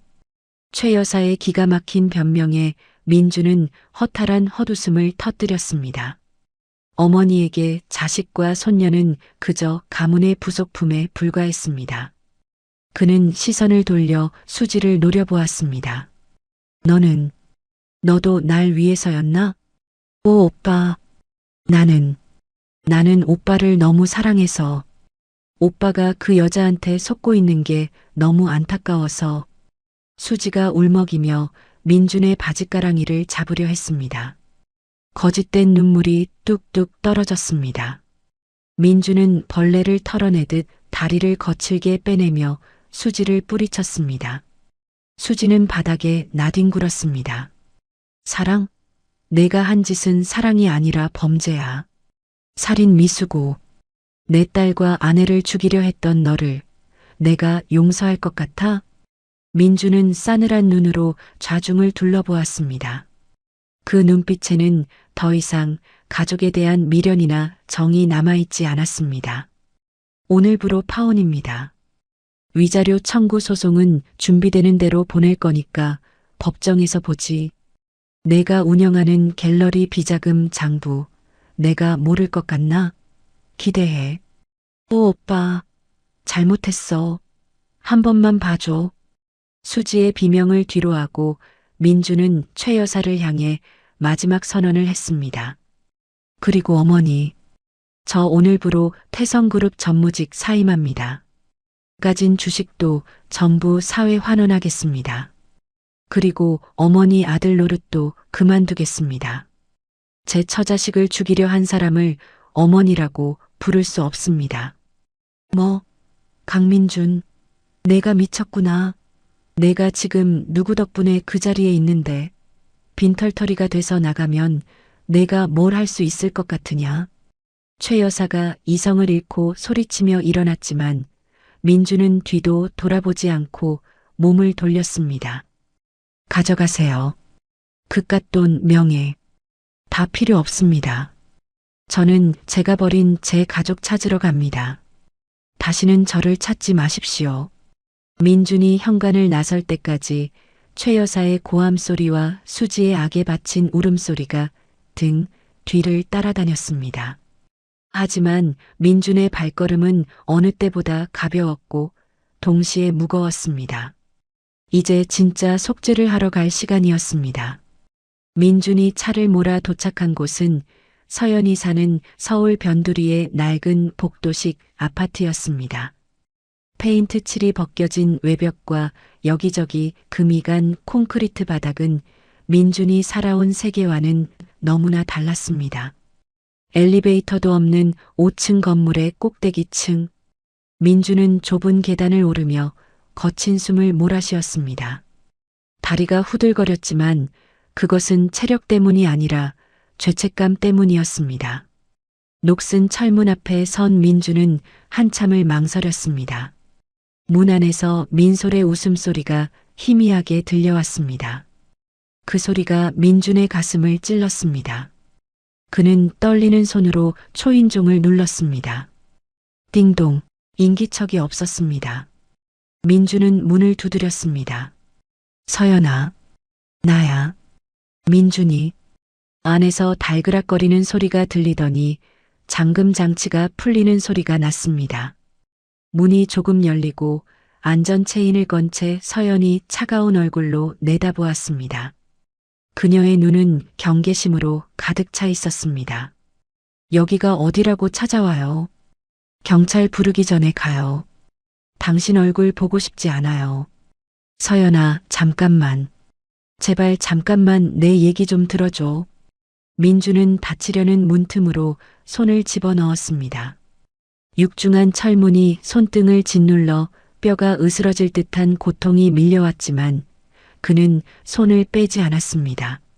서연이 놀라 황급히 문을 다시 열었습니다.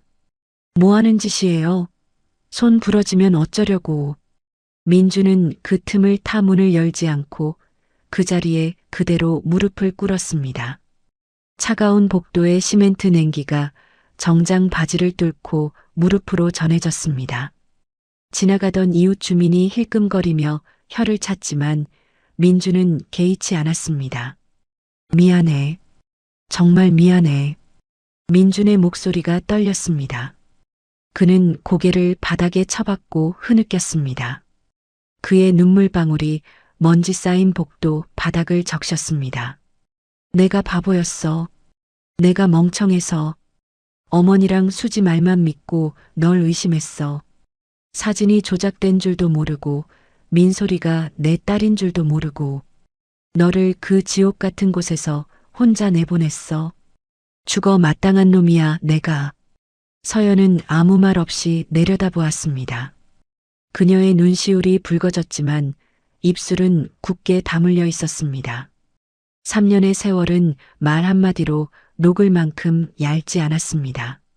서연은 문고리를 잡은 손에 힘을 주었습니다. 당장이라도 소리치고 싶었지만 무릎 꿇고 우는 민준의 모습이 너무나 처량해 보여 가슴 한구석이 아려왔습니다. 용서해달라는 말 안 할게. 평생 갚아도 못 갚을 죄라는 거 알아. 그냥 내가 민소리 아빠 노릇이라도 할 수 있게 해줘. 양육비든 뭐든 다 할게. 제발 우리 딸한테 아빠가 있다는 것만 알게 해줘. 부탁이야 서연아. 민준이 고개를 들고 애원했습니다. 눈물범벅이 된 그의 얼굴은 재벌가 전무의 위엄이라고는 찾아볼 수 없는 그저 후회하는 한 남자의 얼굴이었습니다. 서연의 마음이 흔들리려는 찰나 계단 쪽에서 또각거리는 하이힐 소리가 날카롭게 울렸습니다. 오빠, 일어나. 여기서 뭐 하는 거야? 수지였습니다. 민준을 뒤쫓아온 그녀는 헐레벌떡 뛰어 올라와 민준의 팔을 거칠게 잡아 끌었습니다. 그녀의 얼굴은 분노와 질투로 일그러져 있었습니다. 이 거지 같은 동네에서 이런 여자 앞에서 무릎을 꿇어? 태성그룹 강민준이? 오빠 자존심도 없어? 민준은 수지를 뿌리치고 여전히 무릎 꿇은 채 서연만을 바라보았습니다. 수지는 분노가 머리끝까지 치밀어 올라 서연을 향해 삿대질을 했습니다. 야, 한서연. 너 아주 작정을 했구나. 애 앞세워서 오빠 발목 잡으려고. 내가 이따위 쇼를 한다고 오빠가 돌아올 것 같아? 꿈깨. 내가 가만 안 둬. 수지의 앙칼진 목소리가 복도에 쩌렁쩌렁 울리자 집안에서 겁에 질린 민솔의 울음소리가 들려왔습니다. 엄마, 으앙, 무서워. 아이의 울음소리에 서연의 표정이 싸늘하게 굳었습니다. 엄마로서의 본능이 그녀를 움직였습니다. 서연이 문을 벌컥 열고 나오려던 순간 이성을 잃은 수지가 서연을 향해 달려들었습니다. 이 여우 같은 년이 어디서 감히 내 남자를. 수지가 손을 높이 치켜들고 서연의 뺨을 향해 힘껏 휘둘렀습니다. 서연은 반사적으로 몸을 움츠리며 눈을 질끈 감았습니다. 하지만 예상했던 고통은 찾아오지 않았습니다. 대신 둔탁한 타격음과 함께 수지의 비명소리가 들렸습니다. 탁! 서연이 조심스럽게 눈을 떴습니다. 민준이 서연의 앞을 가로막고 서서 수지의 손목을 뼈가 부러질 정도로 꽉 움켜쥐고 있었습니다. 민준은 무릎을 꿇고 있던 상태에서 용수철처럼 튀어올라 서연을 보호했습니다. 그의 넓은 등판이 서연의 시야를 가득 채우며 거대한 방패처럼 느껴졌습니다. 그만해. 민준의 목소리는 지옥에서 올라온 듯 낮고 살벌했습니다. 그는 수지의 손목을 비틀며 거칠게 밀어냈습니다. 수지는 비틀거리며 뒷걸음질 쳤습니다. 내 여자와 내 딸에게 손끝 하나라도 대면 그땐 정말 죽여버릴 거야. 민준의 눈에서 뿜어져 나오는 살기에 수지는 공포를 느꼈습니다. 지금까지 알던 우유부단하고 착한 민준 오빠가 아니었습니다. 맹수가 자신의 새끼를 지키기 위해 이빨을 드러낸 날 것 그대로의 분노였습니다. 수지는 덜덜 떨며 뒷걸음질 쳤습니다. 너 진짜 미쳤구나? 그래, 좋아. 어디 해봐. 내가 태성 법무팀 동원해서 양육권 소송 걸어서 그 애 뺏어올 거야. 엄마가 불륜녀의 무능력자라고 소문내서 평생 아이 구경도 못하게 해줄 거라고. 넌 빈털털이잖아. 수지는 악을 쓰고 도망치듯 계단을 내려갔습니다. 하이힐 굽소리가 멀어질 때까지 민주는 움직이지 않았습니다. 복도에는 다시 정적만이 흘렀습니다. 민주는 거친 숨을 몰아쉬며 천천히 뒤를 돌아보았습니다. 서연은 놀란 눈으로 민준을 바라보고 있었습니다. 3년 전 시어머니가 자신을 구박할 때마다 곤란한 표정으로 방관하며 외면하던 그 비겁한 남편은 더 이상 그곳에 없었습니다. 괜찮아? 다친 데 없어? 민준이 조심스럽게 물었습니다. 그의 손은 아직도 분노로 떨리고 있었습니다. 서연은 멍하니 있다가 고개를 끄덕였습니다. 민준은 안도하며 다시 무릎을 꿇으려 했습니다. 하지만 서연이 그의 팔을 잡았습니다. 일어나요. 서연의 목소리는 여전히 차가웠지만 아까보다는 물기가 어려 있었습니다. 그녀는 문을 활짝 열었습니다. 민소리 깨겠어요. 들어와서 얘기해요. 그것은 서연이 3년 만에 처음으로 민준에게 허락한 공간이었습니다. 민준의 눈에서 다시 눈물이 왈칵 쏟아졌습니다. 그는 젖은 눈을 닦으며 서연을 따라 집 안으로 들어갔습니다. 같은 시각 태성그룹 본사 회장실. 최 여사는 김 변호사와 마주 앉아 맹렬하게 대책을 논의하고 있었습니다. 민준이가 유전자 검사 결과를 가지고 왔습니다. 친자가 확실해요. 이대로 가면 양육권은 물론이고 민준이가 마음만 먹으면 친생자인지 청구 소송을 통해 재산 분할까지 요구할 겁니다. 최 여사는 머리가 지끈거리는 듯 이마를 짚으며 골치 아파했습니다. 김 변호사는 서류를 넘기며 냉정하게 말했습니다. 일단 한서연 씨의 유책 사유를 만들어야 합니다. 3년 전 불륜 증거는 조작된 게 밝혀졌으니 법정에서 쓸 수 없습니다. 남은 건 경제적 무능력입니다. 꽃집 아르바이트나 하는 싱글맘이 재벌가 3세 아이를 키울 환경이 안 된다는 점을 부각해야 합니다. 태성가의 후계자 교육을 위해서는 우리가 데려와야 한다고 주장하면 승산이 있습니다. 그래, 돈이면 다 되지. 그년이 기껏해야 월세방에서 근근히 먹고 사는 주제에 무슨 수로 김앤장 출신 변호사들을 당해내겠어? 양육권 뺏어오고 민준이는 강제로라도 해외 지사로 보내버려. 싹을 잘라버려야 해. 최 여사는 회심의 미소를 지었습니다. 법과 돈은 언제나 자신의 편이라 믿어 의심치 않았습니다. 하지만 서연의 낡은 아파트 거실 풍경은 최 여사의 예상과는 전혀 달랐습니다. 민소를 다시 재우고 나온 서연은 식탁에 앉아있는 민준에게 물 한 잔을 건넸습니다. 그리고 안방 깊숙한 곳에 숨겨둔 금고에서 낡은 다이어리와 USB 그리고 두툼한 은행 서류 봉투를 가지고 나왔습니다. 이게 다 뭐야? 민준이 놀라서 물었습니다. 서연은 담담한 표정으로 서류들을 펼쳤습니다. 그 맨 위에는 주식 잔고 증명서가 놓여 있었습니다.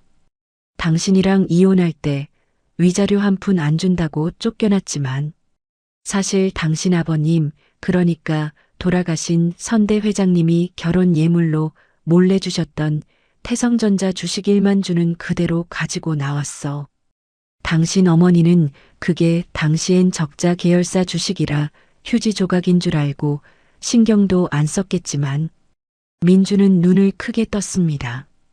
3년 전 태성전자는 만년 적자에 허덕이는 계열사였지만 지금은 반도체 호황으로 주가가 10배 넘게 폭등하여 그룹의 핵심이 된 상태였습니다.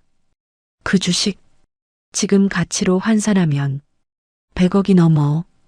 그리고 매년 나오는 배당금만 해도 어마어마해.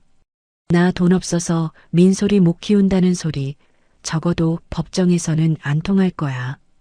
오히려 유책 배우자인 당신네 집안보다 경제적 안정성은 더 높게 평가받을 걸. 서연의 눈빛이 단단하게 빛났습니다. 그녀는 지난 3년 동안 눈물만 흘린 것이 아니었습니다. 아이를 지키기 위해 치열하게 버티며 힘을 기르고 있었습니다. 그리고 이건 3년 동안 시집살이 하면서 당신 어머니가 나한테 했던 폭언, 폭행, 그리고 수지가 보낸 협박 문자들 다 모아놓은 거야. 임신 중에 식혜에 락스 타려고 했던 가정부 증언 녹취록도 있어. 당신 어머니가 사주한 거 그 아주머니가 양심선언 해주기로 했어. 민주는 경악했습니다. 녹취록을 읽어내려가는 그의 손이 부들부들 떨렸습니다. 자신이 모르는 곳에서 서연이 얼마나 끔찍한 지옥을 견뎌왔는지, 그리고 아이를 지키기 위해 얼마나 치밀하게 이 모든 증거를 수집해 왔는지 뼈저리게 느꼈습니다. 난 그냥 당하고만 있지 않아. 내 아이 뺏으러 온다면 태성그룹 전체를 흔들어서라도 지킬 거야. 당신 어머니 이사장직에서 내려오게 만들고 감옥 보낼 각오도 되어 있어. 서연은 민준을 똑바로 쳐다보았습니다. 당신 정말 내 편 될 수 있어? 당신 어머니를 감옥에 보낼 수도 있는데. 그래도 괜찮아? 중간에 마음 약해져서 돌아설 거면 지금 나가. 민주는 주저없이 서연의 손을 잡았습니다. 그리고 그 거칠어진 손등에 이마를 대고 맹세했습니다. 상관없어. 내 진짜 가족은 이제 너랑 민소리뿐이야. 나한테 어머니는 없어. 내가 증인이 될게. 법정에서 내가 다 증언할게. 내가 내 칼이 되어줄게. 그러니까 제발 나를 버리지만 말아줘. 두 사람의 손이 맞잡혔습니다. 밖에는 다시 빗줄기가 굵어지기 시작했지만 좁은 아파트 거실은 그 어느 때보다 뜨거운 결의로 가득 찼습니다. 최 여사와 수지가 준비하는 것이 법망을 피하려는 더러운 싸움이라면 서연과 민준이 준비하는 것은 모든 것을 건 파멸의 전쟁이었습니다. 반격의 서막은 이미 올랐습니다. 일주일 뒤 태성그룹 본사 대회의실에서는 긴급 이사회가 소집되었습니다.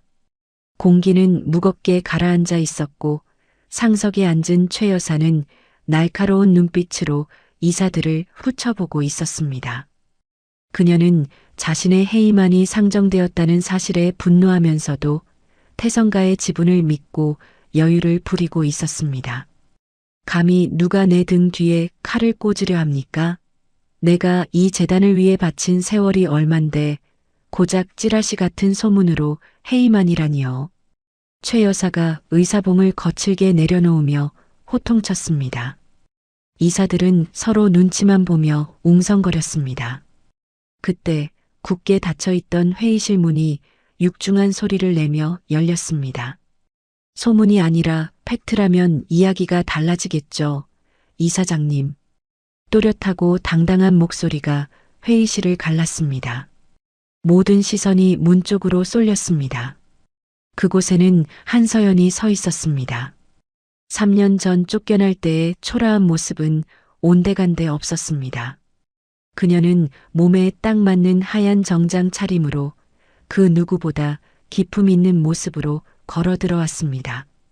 그리고 그 뒤를 민준이 호위하듯 따르고 있었습니다. 너, 내가 여기가 어디라고 들어와.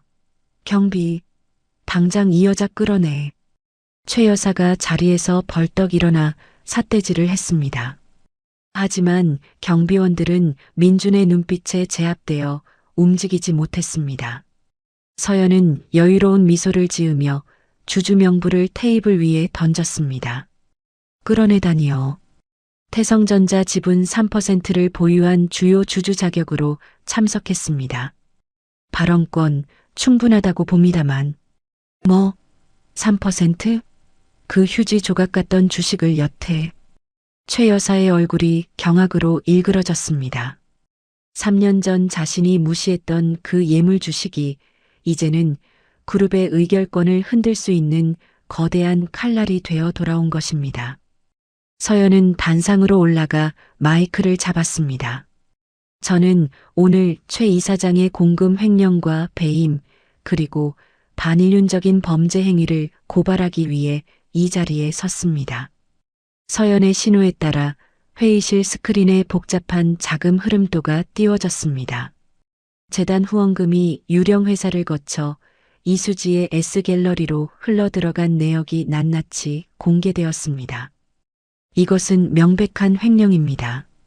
재단 돈으로 예비 며느리의 갤러리 적자를 메워주고 그 대가로 비자금을 조성했습니다.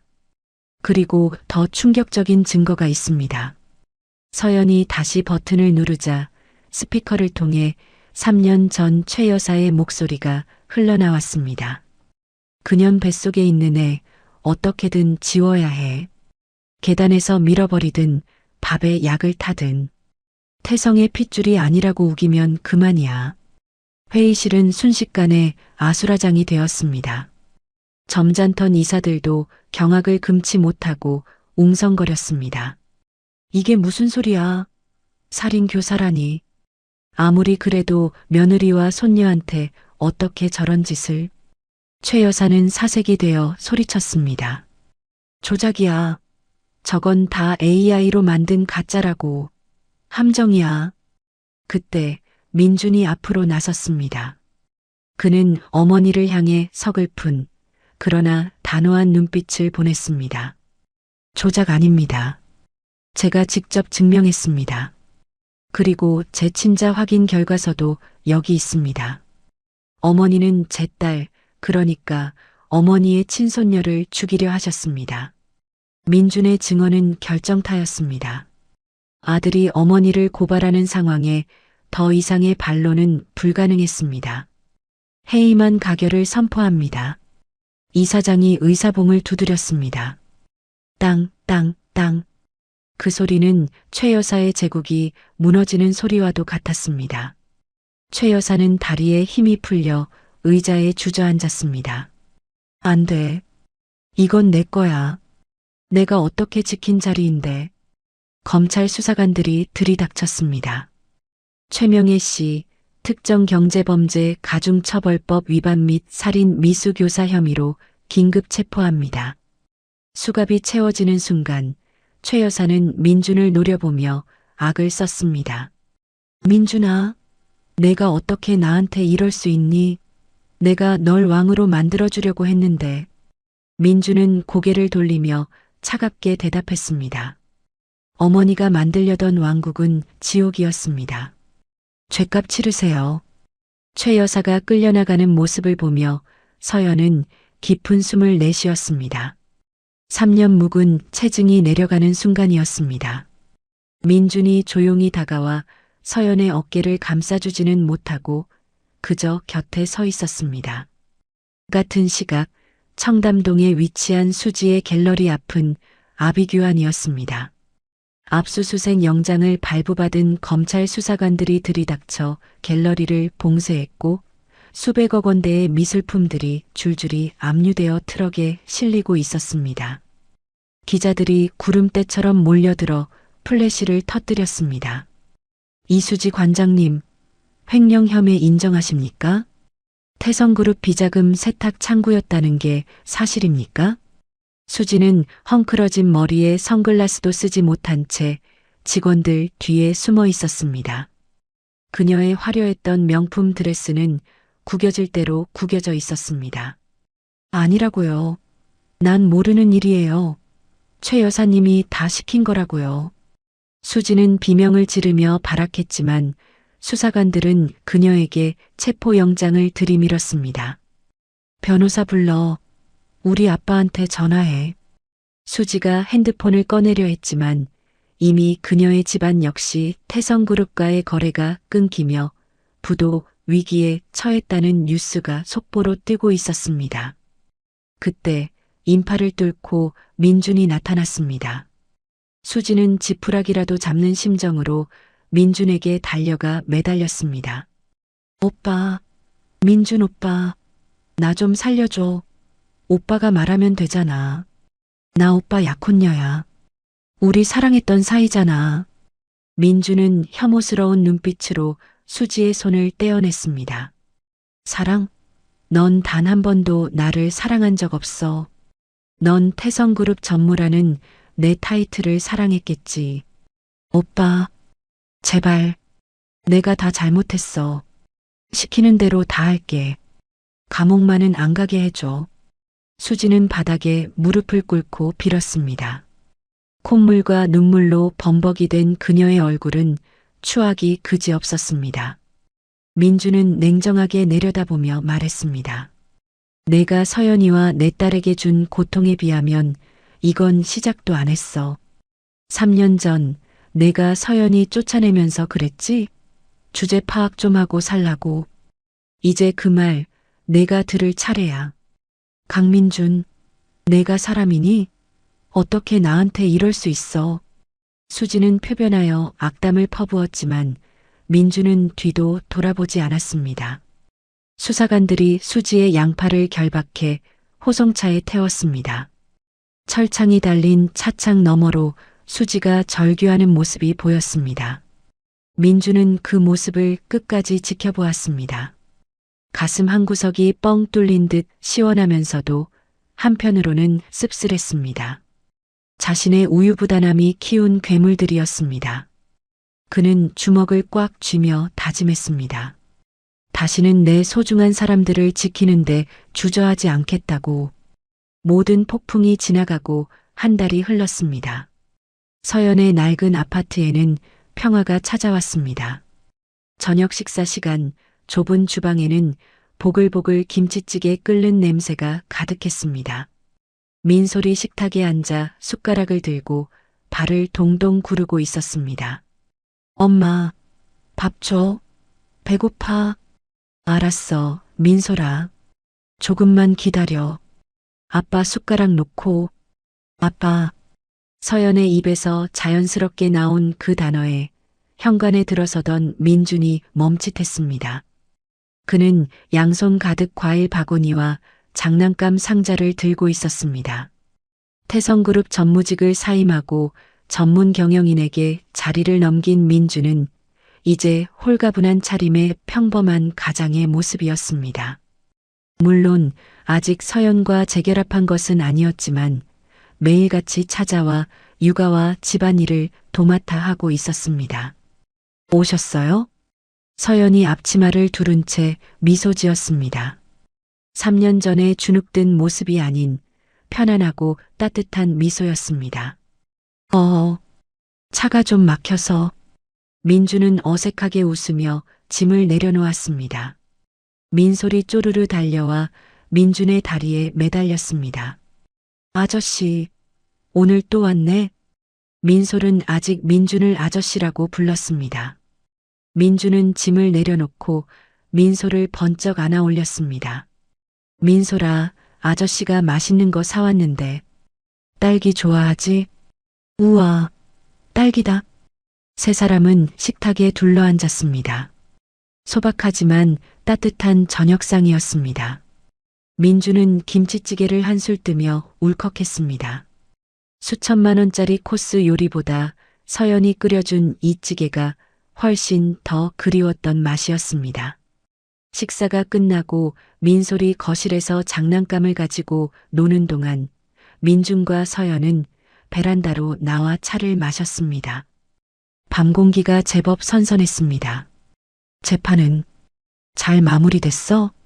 서연이 물었습니다. 응. 어머니는 징역 7년, 수지는 5년 구형받았어. 아마 실형 피하기 어려울 거야. 변호사들도 다 등 돌렸으니까. 민주는 덤덤하게 말했습니다. 그리고 품에서 하얀 봉투 하나를 꺼내 서연에게 건넸습니다. 서연은 긴장하며 봉투를 받았습니다. 또다시 법적인 서류인가 싶었지만 봉투 안에는 삐뚤빼뚤한 글씨로 쓴 편지 한 통이 들어 있었습니다. 이게 뭐야? 반성문. 그리고 새로운 계약서. 민준이 머리를 극적이며 얼굴을 붉혔습니다. 계약서? 서연이 편지를 펼쳤습니다. 거기에는 강민주는 한서연과 강민솔의 영원한 머슴이 될 것을 맹세합니다라는 유치한 문구가 적혀 있었습니다. 서연은 피식 웃음을 터뜨렸습니다. 이게 뭐야, 유치하게. 서연아, 나 다시 받아달라고 강요하네. 그냥 내 옆에서 속죄하면서 민솔이 크는 거 지켜보게만 해줘. 내가 평생 너희 두 사람 지키는 방패가 될게. 다시는 너 혼자 비 맞게 하지 않을게. 민준의 눈은 진심으로 가득 차 있었습니다. 서연은 편지를 곱게 접어 주머니에 넣었습니다. 지켜볼게. 머슴 노릇 잘하는지 못하는지. 수습 기간은 평생이야. 서연의 대답에 민준의 얼굴이 환하게 밝아졌습니다. 그가 서연을 와락 끌어안으려다 멈칫하자 서연이 먼저 다가와 민준의 넓은 가슴에 얼굴을 묻었습니다.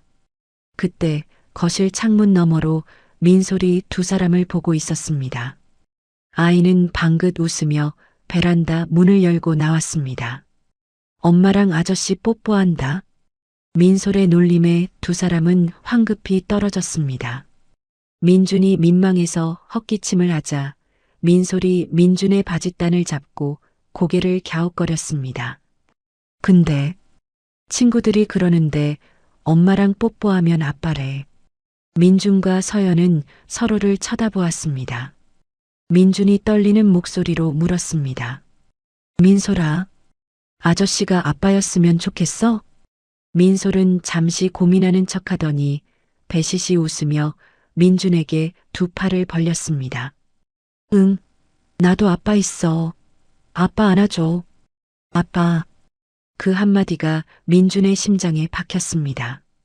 민준은 눈물을 글썽이며 민솔을 부서져라 껴안았습니다. 그래, 아빠야. 민솔이 아빠야. 사랑해, 우리 딸. 서연은 눈물 젖은 눈으로 부녀를 바라보았습니다. 길고 길었던 겨울이 끝나고 비로소 이 집에 진정한 봄이 찾아왔습니다. 1년 후 화창한 주말 오후 한강공원은 나들이 나온 가족들로 북적였습니다. 푸른 잔디밭 위로 연 하나가 높이 날아올랐습니다. 더 높이 날려요. 훌쩍 자란 4살 민솔이 잔디밭을 뛰어다니며 소리쳤습니다. 그 뒤를 민준이 연얼레를 들고 땀을 뻘뻘 흘리며 쫓아다니고 있었습니다. 민솔아, 너무 빨리 가면 넘어져. 아빠 힘들다. 아빠, 빨리 와. 저기까지 가야 돼. 민준은 숨을 헐떡이면서도 입가에는 행복한 미소가 떠나지 않았습니다. 서연은 돗자리에 앉아 그 모습을 흐뭇하게 지켜보고 있었습니다. 그녀의 배는 살짝 불러 있었습니다. 둘째가 찾아온 것입니다. 민준이 민소를 목마 태우고 서연에게 다가왔습니다. 어휴, 우리 공주님 체력은 누굴 닮아서 이렇게 좋은지 모르겠네. 당신 닮았지 누구 닮았겠어. 당신도 어릴 때 하루 종일 뛰어다녔다며. 서연이 시원한 얼음물을 건네주며 민준의 땀을 닦아주었습니다. 민준은 물을 단숨에 들이켜고 서연의 배에 손을 얹었습니다. 우리 튼튼이도 누나 닮아서 씩씩하겠네. 여보, 힘들지 않아? 안 힘들어. 당신이 다 해주는데 뭐. 세 사람은 돗자리에 나란히 누워 파란 하늘을 올려다보았습니다. 구름 한 점 없는 맑은 하늘이었습니다. 3년 전 비바람이 몰아치던 주차장에서의 재회와는 비교할 수 없는 평온함이었습니다. 서연아. 민준이 서연의 손을 잡았습니다. 응? 고마워. 나 포기하지 않아줘서. 그리고 나를 다시 가족으로 받아줘서.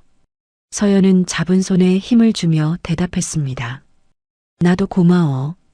돌아와줘서. 민솔이 두 사람 사이를 파고들며 헤헤 웃었습니다. 나도 고마워. 뭐가 고마운데 우리 딸. 그냥 다. 아빠랑 엄마랑 나랑 같이 있는 거. 민준과 서연은 마주보고 웃음을 터뜨렸습니다. 강바람이 시원하게 불어왔습니다. 멀리서 들려오는 아이들의 웃음소리, 반짝이는 강물, 그리고 사랑하는 가족의 온기. 민준은 이 순간이 영원히 멈추기를 바랐습니다. 과거의 상처는 흉터로 남았지만 그 흉터 위에 새살이 돋아 더 단단해졌습니다. 이혼으로 다 끝난 줄 알았던 그들의 인연은 돌고 돌아 비로소 완벽한 가족이라는 마침표를 찍었습니다. 오늘 사연, 탐욕에 눈이 멀어 천륜을 끊으려 했던 이들이 결국 파멸하는 결말, 어떻게 보셨나요? 거짓은 결코 진실을 이길 수 없고 핏줄의 끌림은 그 어떤 방해 공작으로도 끊을 수 없다는 것을 다시 한번 느끼게 해준 사연이었습니다. 비온 뒤에 땅이 굳는다는 말처럼 모진 시련을 이겨낸 서연 씨와 민소리의 앞날엔 이제 따뜻한 봄날만 가득하기를 진심으로 응원합니다. 여러분이라면 뒤늦게나마 잘못을 뉘우치고 돌아온 남편을 받아주실 수 있으신가요? 여러분의 솔직한 생각과 서연 씨 가족을 위한 응원의 한마디를 댓글로 남겨주세요. 구독과 좋아요는 영상 제작에 큰 힘이 됩니다.